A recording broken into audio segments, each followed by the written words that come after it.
7절입니다. 마태복음 5장 7절입니다.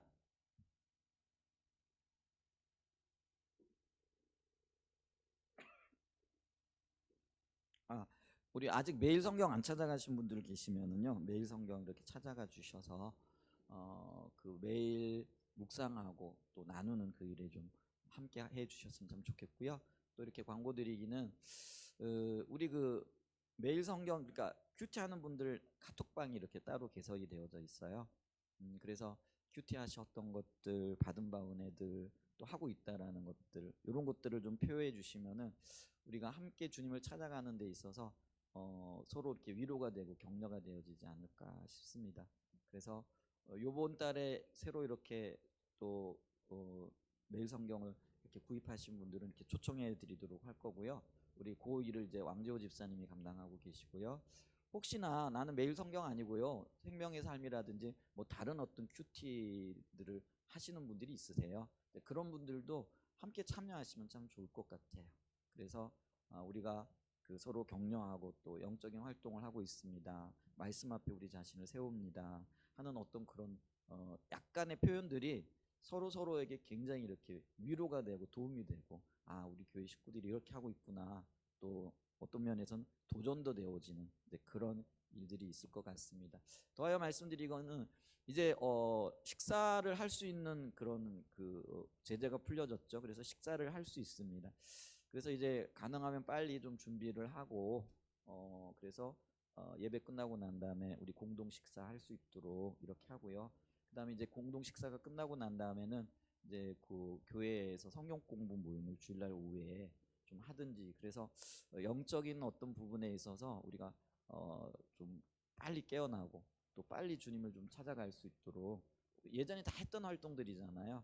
근데 그게 한 2년간이나 이렇게 중단이 되어져 있는 그런 시점인데, 가능하면 빨리 이렇게 정상적으로 돌아갈 수 있도록 영적인 회복이 일어나고 또 교회도 제자리를 찾을 수 있도록 이렇게 해 가려고 합니다. 그래서 위에 기도해 주시고요.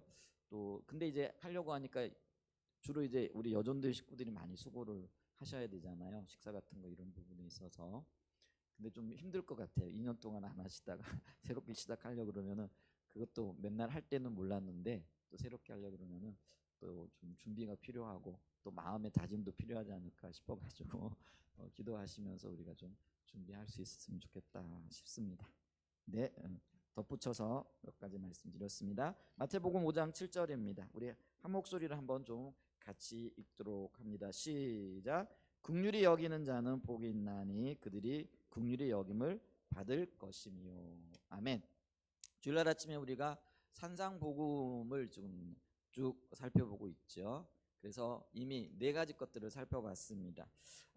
심령이 가난한 자, 또 그러한 사람들이 가지는 어떤 마음의 자세들, 애통하는 자의 마음 자세, 또 온유한 마음을 가진 사람들이 어떻게 살아야 할 것인가, 또 의에 줄이고 목마른 마음 자세를 가지고 살아야 된다, 이렇게 말씀을 드렸죠. 근데 이런 것들은요, 어떤 의미에서 보게 되어지면은요, 우리의 내면의 마음의 자세와 굉장히 밀접한 관계가 있다라고 이렇게 말씀을 드렸습니다. 반면에 이제 오늘부터 지난주부터 살펴보고 있는 긍휼히 여기는 마음 자세라든가 청결한 마음 자세, 또 화평케 하는 자의 자세, 의를 위해서 박해를 받는 이제 그런 마음의 자세는요, 우리의 내면적인 마음이 바깥으로 어떻게 흘러가야 될 것인가에 대한 그런 말씀과 깊이 있게 연관이 되어져 있다, 이렇게 지난주에 말씀을 드렸습니다. 그러면서 지난주에 말씀을 하면서 긍휼히 여기는 마음이 뭐냐, 의미가 어떤 것이 되어졌느냐 했을 때, 성경적인 의미를 보면 한마디로 얘기하면 이제 불쌍히 여기는 거다, 이게 긍휼의 마음인데, 그럼 성경에서는 이 긍휼의 마음을 어떻게 정의를 하고 있느냐라고 얘기했을 때, 하나님을 향한 사랑을 토대로 하여 그게 우리의 기초가 되어져야 된다라는 거죠. 그래서 상대방이 하나님께서 예비하신, 하나님이 주시고자 하시는 생명을 온전히 누릴 수 있기를 간절히 원하고 바라서, 그렇게 되기 위해 하나님의 능력과 하나님의 자원으로 상대방의 입장에서 상대방을 적극적으로 섬기는 자세, 이게 성경에서 말하고 있는 긍휼히 여기는 마음의 자세다, 이 말씀을 이렇게 드렸죠. 자, 그랬을 때 이 하나님께서 우리에게 먼저 이런 긍휼로 다가오셨다라고 말씀드렸죠. 그래서 대표적인 성경적인 사건을 볼 때 애굽에서 그 백성들을 건지신 사건, 노예 생활을 하고 있던 그들을 주님이 찾아가 주셔서 그들의 입장에서 그들을 섬기고 그들을 출애굽시켰었던 그 사건이 하나님께서 우리에게 베풀어 주신 긍휼의 마음, 긍휼의 섬김과 상당히 밀접한 연관이 있다 말씀드렸고요. 또 하나는 이스라엘 백성들이 범죄했을 때에 바벨론으로 포로로 잡혀갔죠. 근데 그냥 그대로 내버려 두지 아니하시고 그들이 돌아올 수 있도록 하나님께서 은혜를 베푸셨고 긍휼을 베푸셨다. 가장 큰 긍휼은요, 저와 여러분이 죄를 인하여 죽을 수밖에 없었는데 주님께서 우리의 죄를 담당하시고 십자가를 지셨을 뿐만 아니라 다시 살아나시는 사건들을 통하여 구원하여 주신 거예요. 이게 어떤 면에서는 하나님께서 우리에게 베풀어 주신 가장 큰 긍휼이다라는 것들을 우리가 기억해야 되죠. 그래서 그 부분들을 지난 주간에 좀 나누었고요. 그러면서 또 하나 우리가 기억해야 될 게 있는데 그게 뭐냐면은요, 하나님께서 우리에게 긍휼을 베풀어 주셨기 때문에 긍휼을 받은 자로서 우리는 긍휼에 의한 삶을 살아야 된다. 다른 말로 얘기하면 긍휼을 베푸는 자의 삶을 살아야 된다. 이 말씀을 우리가 나누었죠. 그러면서 주님께서 이 바리새인들이 뭐라 그럴까요? 지식적으로 이론적으로 또 어떻게 바깥으로 보이는 영역에 있어서는 너무나도 훌륭한 훌륭한 뭐라 그럴까요? 하나님을 믿는 자들이라고 그들은 자부했을지 모르지만은 그들에게 부족한 한 가지가 있었는데 그게 뭐냐면 긍휼의 마음, 다른 말로 얘기하면 하나님의 마음이 없었다라는 것이죠. 그래서 하나님께서 그들에게 뭘 말씀하고 계시냐면요, 그 마태복음 9장 12절에 보면은 예수께서 들으시고 이르시되 건강한 자에게는 의원이 쓸데없고 병든 자에게라야 쓸데있느니라. 너희는 가서 내가 긍휼을 원하고 제사를 원치 아니하노라 하신 뜻이 무엇인지 배우라. 내가 의인을 부르러 온 것이 아니요 죄인을 부르러 왔노라. 그래서 하나님이 우리에게 그 긍휼의 마음을 가지고 살아갈 것을, 그리고 그 긍휼을 흘러 보내는 자리에 설 것을 말씀하고 계시다.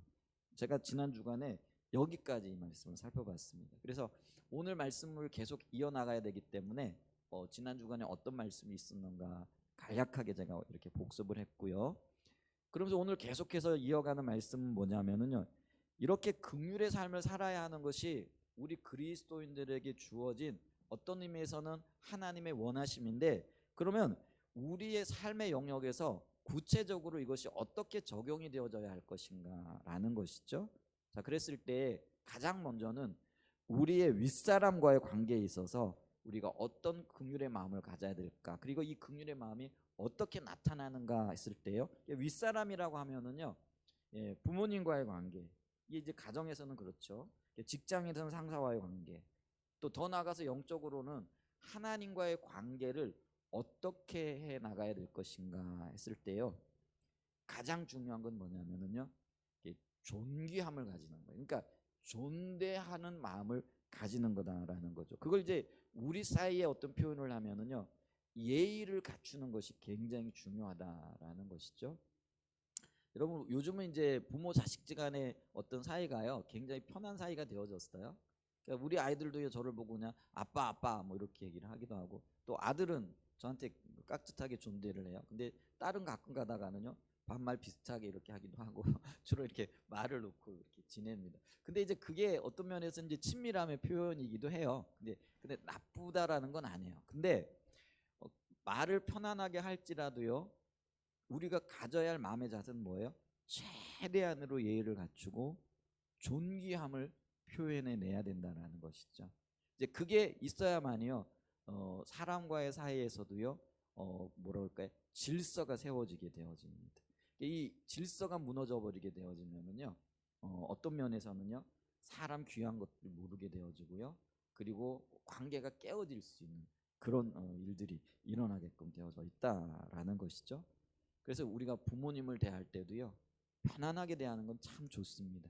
그러나 마음 깊은 곳에서부터 고마움과 감사의 마음을 가지고, 그리고 존귀함을 가지고 대해야 한다라는 거죠. 이런 마음을 가지고요, 직장 상사들을 대할 때도요, 그게요, 결코 이게 본인에게 해가 되어지지 않을 겁니다.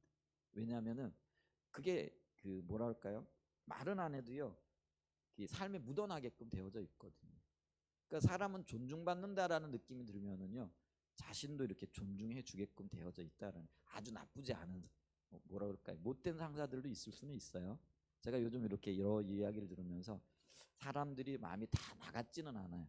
그렇기 때문에 상종 못할 사람들도 행여 있기는 해요. 네, 그러나 그럼에도 불구하고 내가 가져야 할 마음 자세는 뭐예요? 최선을 다하여 존중하는 마음을 가져야 된다라는 것이죠. 영적인 그 질서에서도 마찬가지입니다. 가장 먼저는 우리가 하나님 앞에 어떤 마음을 가져야 된다고요?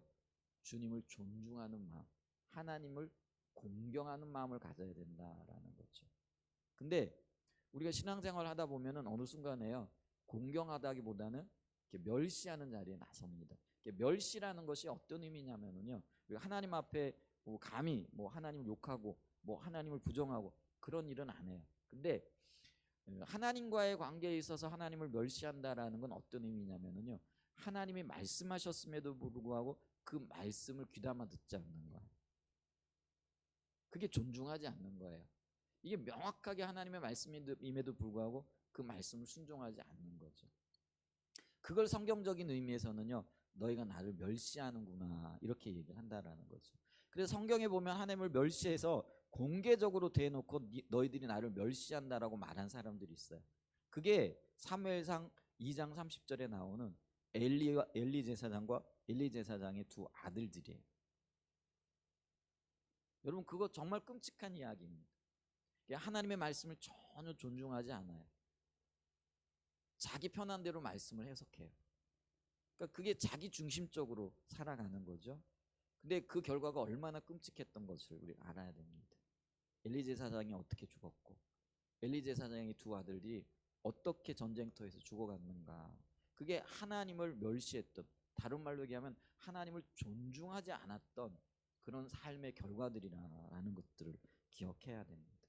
그래서 우리는요, 이 우리의 삶을 통해서 긍휼을 흘려보낸다라는 것, 윗사람이 되어졌던 상사가 되어졌던 하나님과의 관계가 되어졌던 늘 항상 존중하는 마음, 그리고 존대의 자세를 갖추고 예의를 갖추는, 그게 행동에서 예의뿐만 아니라요, 우리의 마음에서의 예의를 갖출 수 있어야 된다라는 것이죠.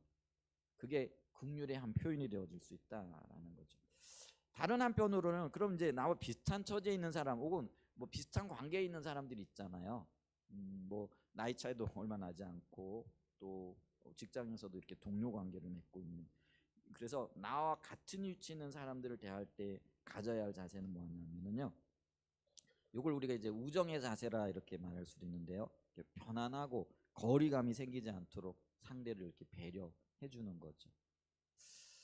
여러분, 이게 굉장히 중요해요. 사람과 사람 사이 관계가 편안해지려 그러면은 그 뭐라 그럴까요? 이 그 거리감이 없도록 잘 배려를 해야 되는 것들이 있죠.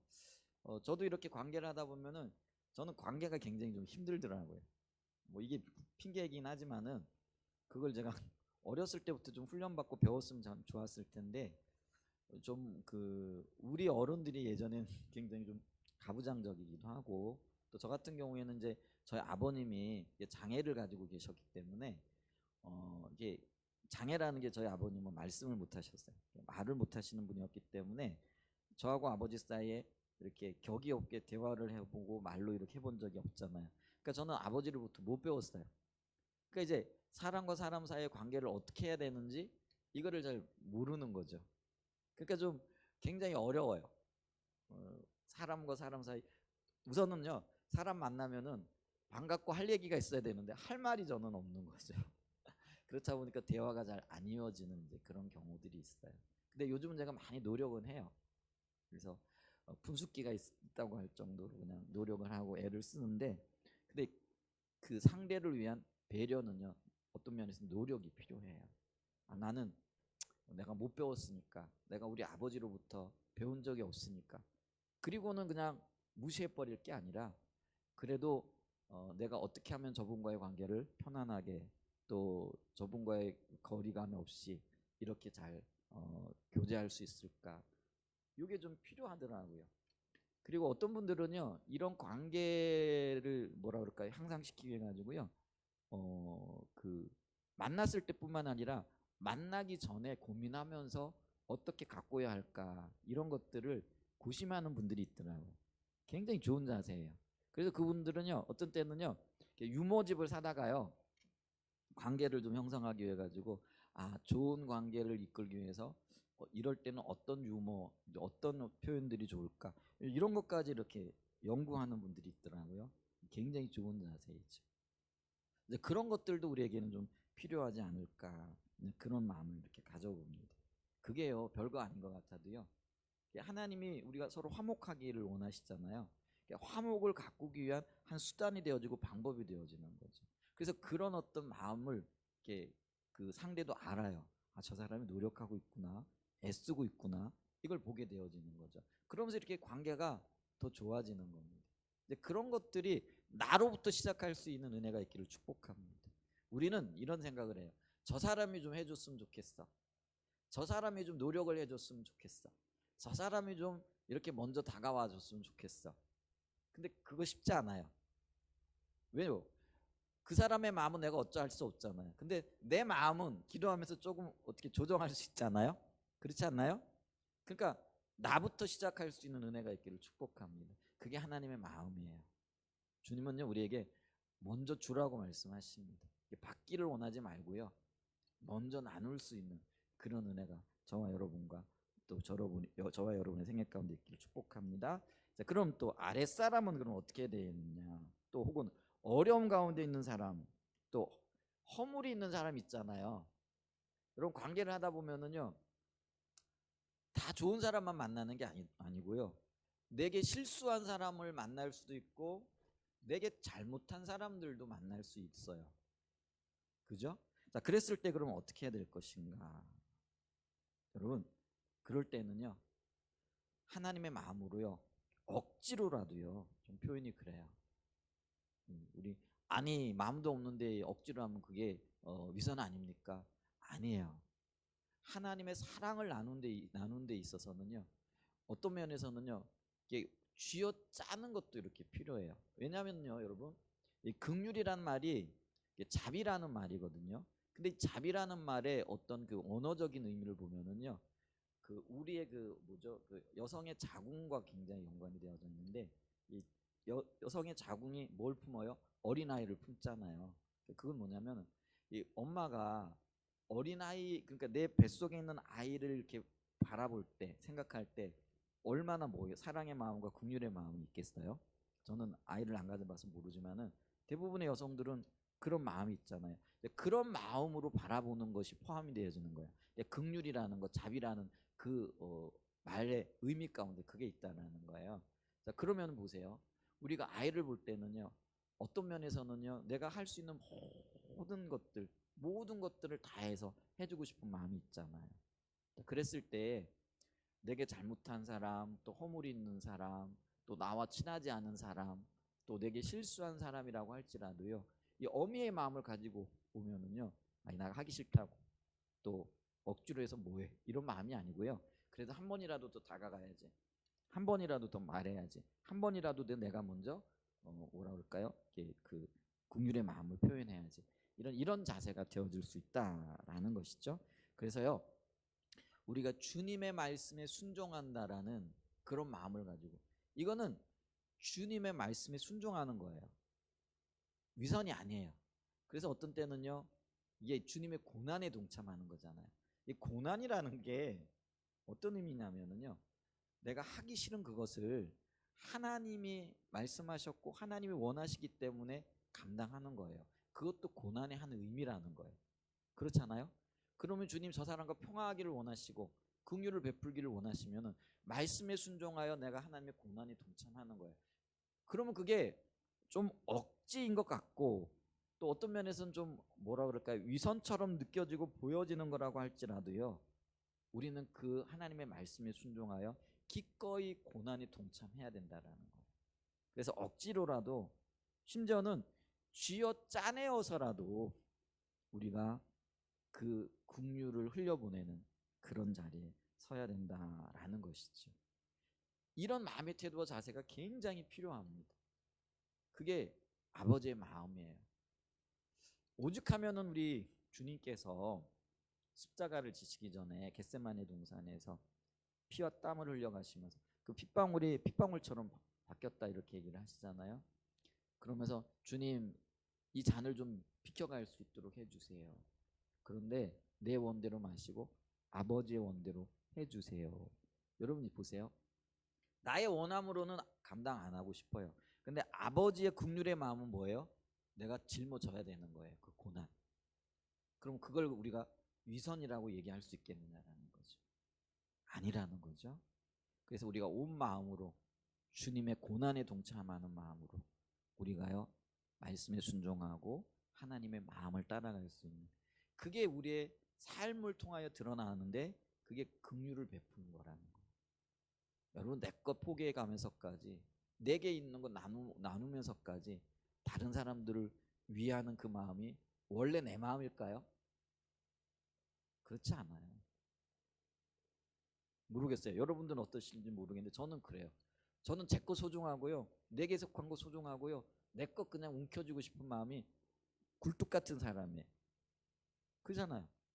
그런데 그걸 포기하고 그걸 나누고 그걸 흘려보낸다라는 것, 이게 주님의 마음이 아니면 불가능한 거잖아요. 근데 주님이 그 마음을 따라 살아가라고, 내가 긍휼을 너에게 베풀었으니 그 긍휼의 마음으로 살아내고 섬기고 열매를 맺으라 라고 말씀을 하고 계시다라는 거예요. 그래서 우리는 긍휼의 삶을 살아야 할 책임을 진다라는 거죠. 의무가 있다라는 거죠. 그런데 여기서요 우리가 조금 조심해야 될 게 있어요. 그게 뭐냐면 이게 우리가 마땅히 살아야 할 삶인데 그럼에도 불구하고요 우리는요 이 긍휼을 베풀 때도요 성령께 민감해 가지고 성령의 인도를 따라가야 된다는 거예요. 왜 그게 굉장히 중요하냐면요 어떨 때는요 하나님께서 어떤 분들을 훈련시키는 분이 있어요. 예를 들면은 그 사람이 하나님과의 관계 속에서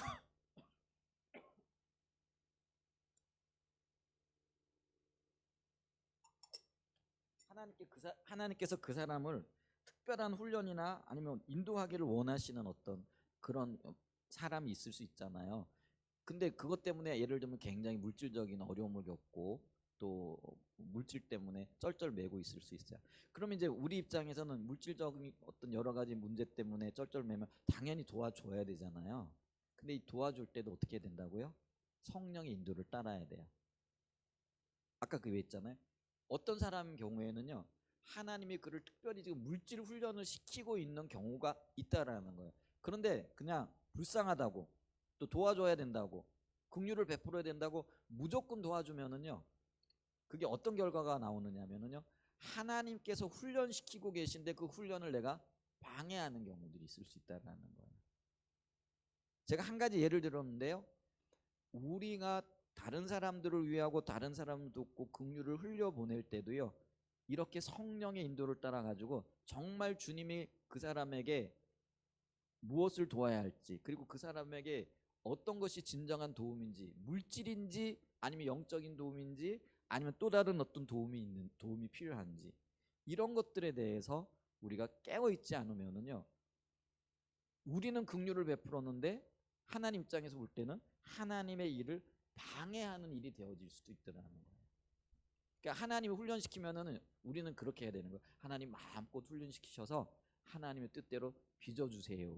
이게 우리가 그를 돕는 방법이라는 거예요. 근데 참 어렵죠. 아이, 도울 수 있으면 도우면 되지. 그걸로 끝난 줄 알았는데요. 우리는요 성령의 인도를 따라 살아가는 사람들이고 주님과의 관계 안에서 하나님 앞에 순종해 나가는 사람들이라는 거예요. 그렇기 때문에 매일의 삶에서 우리의 일거수일투족이 주님과의 관계 안에서 새롭게 정립이 되어져야 될 필요성이 있다라는 거예요. 그래서 영적으로 깨어 있어야 돼요. 그래서 주님께서 우리를 고아처럼 내버려 두지 아니하시고요 우리의 삶에 일일이 간섭하시는 이유가 거기에 있다라는 거예요.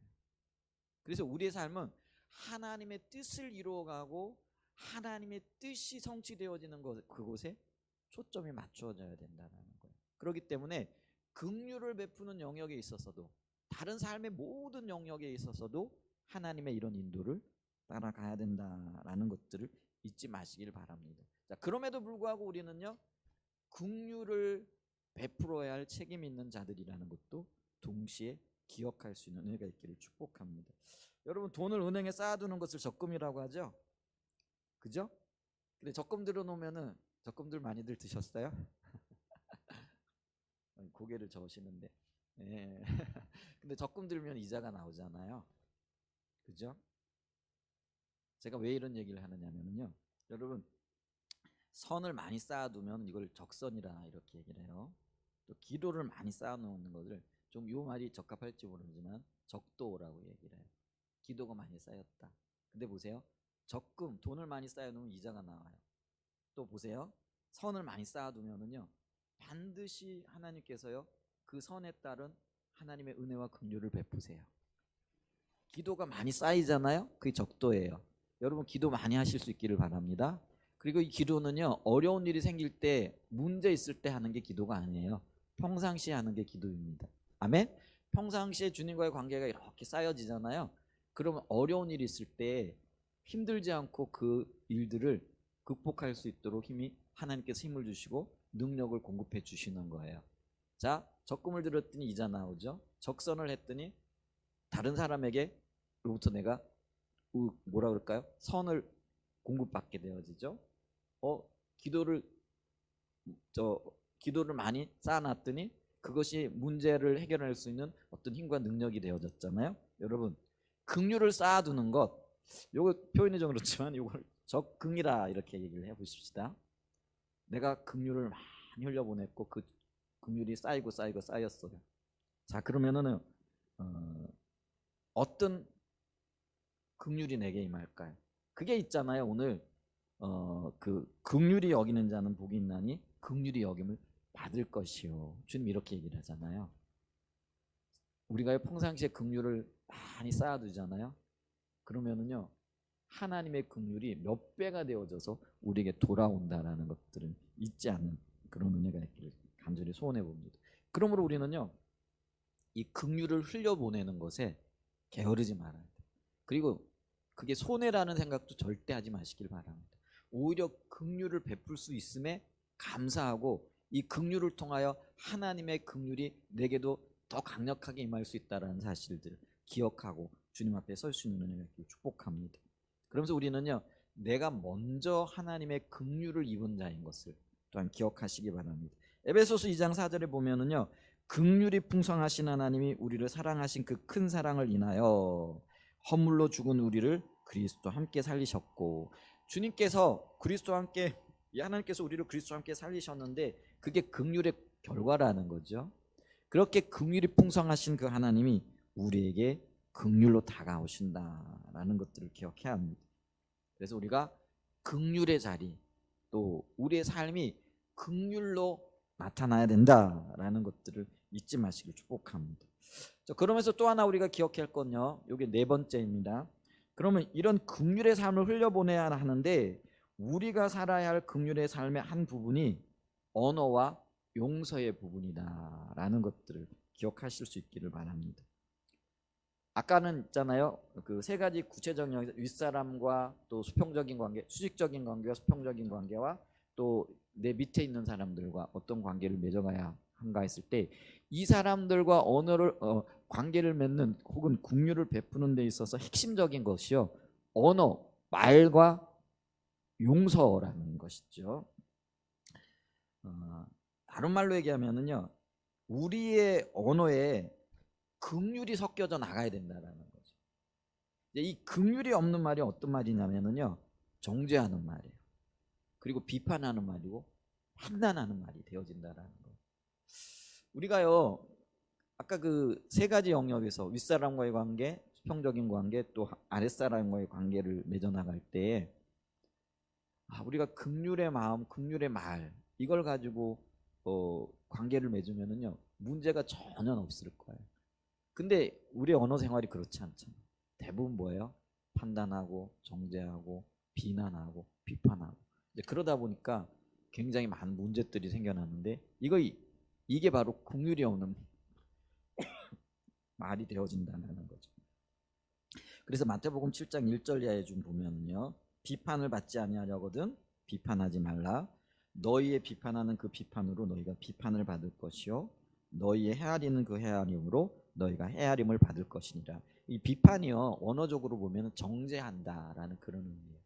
헤아린다라는 이 말은요, 판단하고 측정한다. 근데 이 판단하고 측정하고 비판하고 정죄할 때 그 근거가 누구냐면요, 자기가 되어지는 거예요.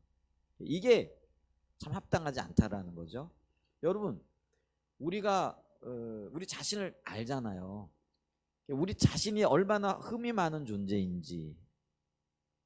그랬을 때 이 진리 되시는 말씀 앞에 비추어 보면 우리가 얼마나 허물이 많은 자인지 아는데, 이 허물 많은 내가 판단자가 되어지고 내가 기준 되어져 가지고 정죄하고 함부로 말하고 함부로 비판하고 헤아린다라는 게 말이 안 되잖아요.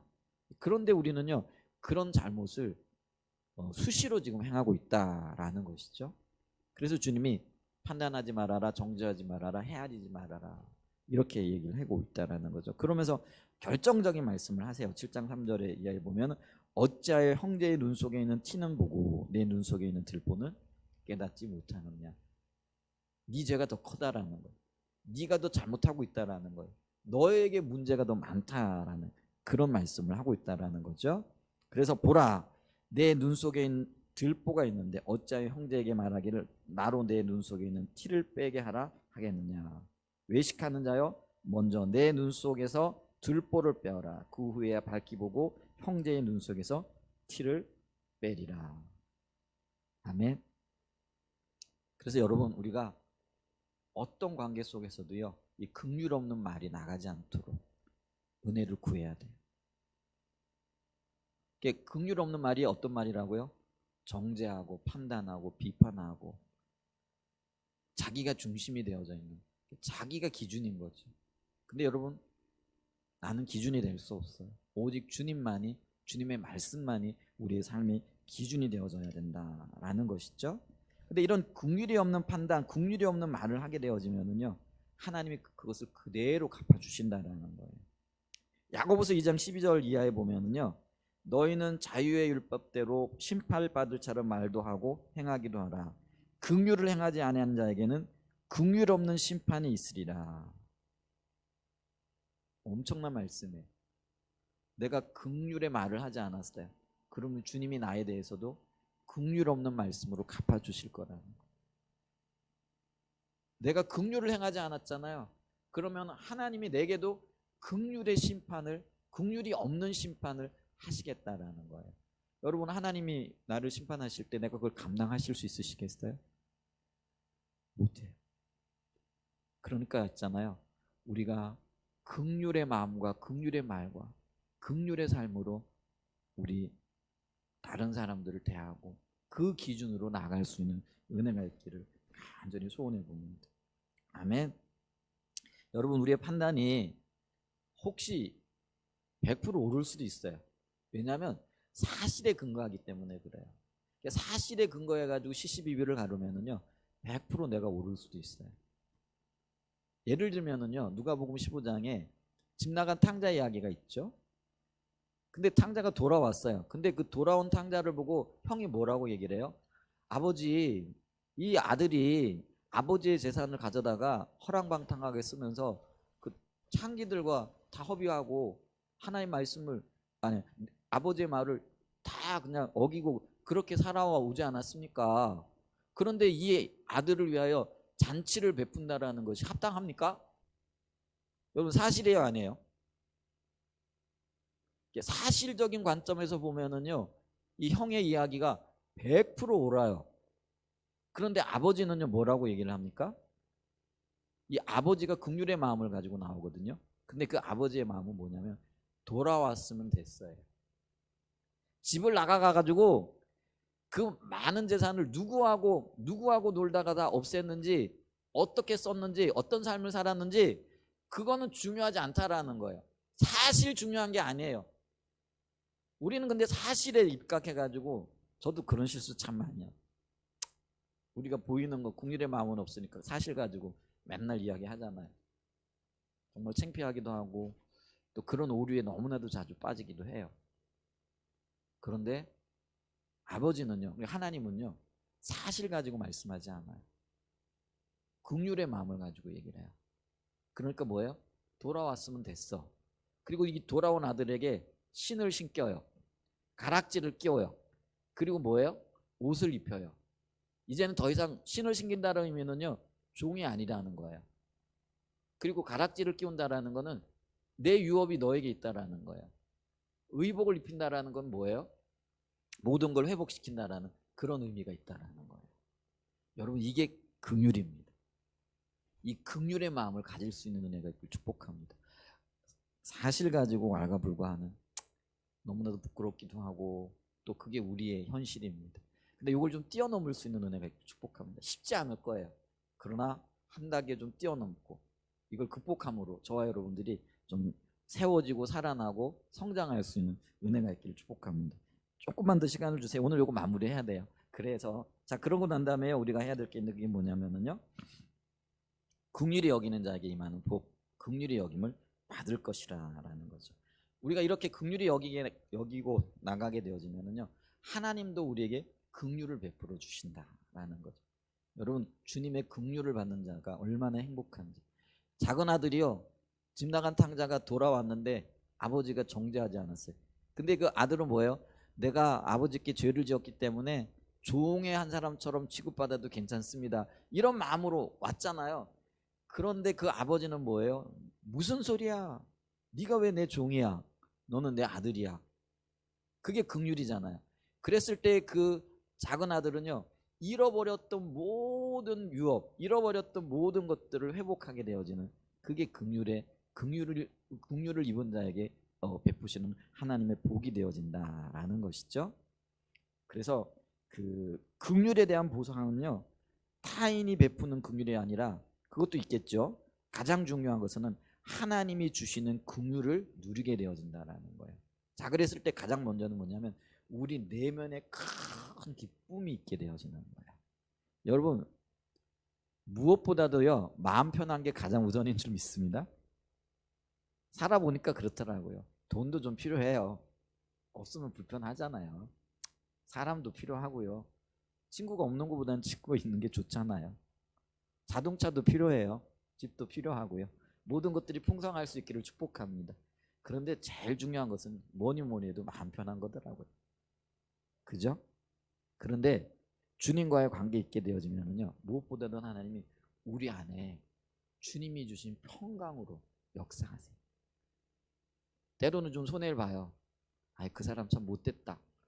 마음이 좀 불편할 때도 있지만은 주님이 함께 하시면은요, 그래, 뭐 그 사람도 사정이 있겠지, 형편도 있겠지, 이렇게 하면 되어지면서 오히려 하나님의 마음, 하나님의 내면에, 하나님 주시는 우리 안에 내면에 그 평강이 깃들게 되어지는 거죠. 여러분, 이것이 주님 우리에게 주시는 가장 큰 복입니다. 내면의 복이 있다라는 거죠. 잠언 11장 17절에 보면요, 인자한 자는 자기의 영혼을 이롭게 하고, 이 인자한 자가 긍휼을 베푸는 자예요. 긍휼을 베푸는 자는 자기의 영혼을 어떻게 한다고요? 이롭게 하고 자기의 영혼이 평하다라는 거예요. 그리고 잔인한 자는 자기의 몸을 해롭게 하느니라.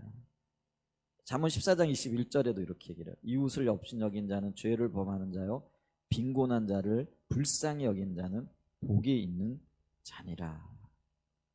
여러분, 우리가 긍휼을 베풀 때 주님이 우리에게 평강으로 보상해 주십니다. 이게 그 긍휼히 여기는 자는 복이 있나니 긍휼히 여김을 받으리라. 긍휼이 우리에게 상급이 주어지는데 가장 큰 상급이 내면의 화평이라는 거예요. 평강이라는 거예요. 그게 가장 큰 복인 줄 믿습니다. 그 외에요, 하나님께서는요, 우리의 삶에 예상치 못한 긍휼을 받게 하십니다. 이 얘기는 뭐냐면은요, 내가 기대하지 않은 것들을 주님이 누리게 하세요. 내가 알지 못했던 그것들을 하나님이 우리에게 주신다라는 거예요. 여러분, 예상치도 않고 알지도 못했던데 그거 이렇게 주어지면 어떤 분들은 횡재했다 그럴 것 같아요. 그게 횡재가 아니라요, 하나님이 내게 주시는 보상이고 상급입니다. 여러분, 그런 것들이 얼마나 많은지 보세요. 여러분, 내가 계획하고 내가 예상했던 것들보다 예상하지 못했고 기대하지 않았던 것들이 우리 삶에 훨씬 더 많다라는 것 인정하시나요? 저는 그렇더라고요. 제가 예상에 따라간다면은요, 나는 하나 가지고 지지고 볶고 살아야 돼요. 그런데 하나님은 내 삶에요, 둘도 주시고 넷도 주시고 열도 주시더라고요. 근데 그건 전혀 예상하지 못했던 것들이에요. 아멘. 그래서 보세요, 하나님이 우리에게 그런 긍휼의 상급을 베푸신다라는 것이죠. 그래서 우리가 긍휼을 베풀게 되어지면은요, 이 긍휼로 인한 열매를 맺는데, 그거는요 우리가 상상하지 못했고 생각하지도 못했던 것들이라는 거예요. 갈라디아서 6장 7절입니다. 스스로 속이지 말라. 하나님을 업신여기지 받지 아니하니 사람이 무엇으로 심든지 거대로 거두리라. 긍휼로 심으면요 긍휼의 상급을 받게 되어진다라는 것이죠. 만약에 내 당대에 못 받으면요 후대 내 자손들이 받게 되어질 겁니다. 그게 성경의 약속이라는 거죠. 그리고 이 모든 긍휼은요 결국은 하나님께로부터 온다라는 것이죠. 이게 굉장히 중요합니다. 사람이 주는 게 아니고요 하나님이 주시는 거예요. 하나님이 주시는 것이기 때문에 이게 완전합니다. 그리고 이게 없어지지 아니하는 것들이에요. 사람으로부터 온 것들은요 가변성이 있어요. 그리고 언제 변할지 몰라요. 언제 없어질지도 몰라요. 근데 주님이 보장하시는 것, 주님이 주시는 것은요 그 자체로 영원하게 되어질 줄 믿습니다. 그래서 디모데후서 1장 16절에 보면은요 사도 바울이 이렇게 얘기해요. 원하건대 주께서 오네시보로의 집에 긍휼을 베푸시옵소서. 긍휼을 베푸는데 누가 베푸시는 거예요? 주체가 누구예요? 주님이 베풀어 주시기를 위해 기도하고 있다라는 거죠. 근데 그 오네시보로의 집에 긍휼이 임하게 되어진 근거가 뭐냐면요 그가 이렇게 얘기를 해요. 나를 자주 격려해주고 내가 사슬에 매인 것을 부끄러워하지 아니하고. 오네시보로가 누구에게 긍휼을 베풀었다라는 거예요? 사도 바울에게 긍휼을 베풀었다라는 거예요. 그랬더니 이 사도 바울이요 오네시보로를 위해서 기도하고 있는 내용이에요. 주님, 저가 내게 긍휼을 베풀었는데 그 내게 베푼 긍휼의 상급을 반드시 내려주세요. 주님이 내려주시는 거예요. 여러분 우리는요 내가 긍휼을 베풀고 때로는 저 사람이 좀 내게 도움을 주지 않나 이런 생각을 간혹 할 때가 있을지 모르겠어요. 그거 내려놓으시길 바랍니다. 그 사람으로부터는 받을 게 없어요. 누가 주나요? 주님이 주십니다. 하나님이 주십니다. 그 하나님을 기대할 수 있는 저와 여러분이 되시기를 예수님의 이름으로 축복합니다. 자, 말씀을 마무리합니다. 우리가 긍휼을 받은 자예요. 그러므로 긍휼을 베풀며 살아가야 돼요. 그것이 우리가 살아야 할 삶입니다. 근데 주님은 이렇게 긍휼의 삶을 살아갈 때 반드시 긍휼로 보상하시는 분입니다. 이 하나님을 붙들고 주 안에서 하루하루 매일의 삶 속에서 긍휼의 삶을 살아갈 수 있는 귀한 은혜가 있기를 예수님의 이름으로 간절히 축복하고 축원드립니다. 아멘.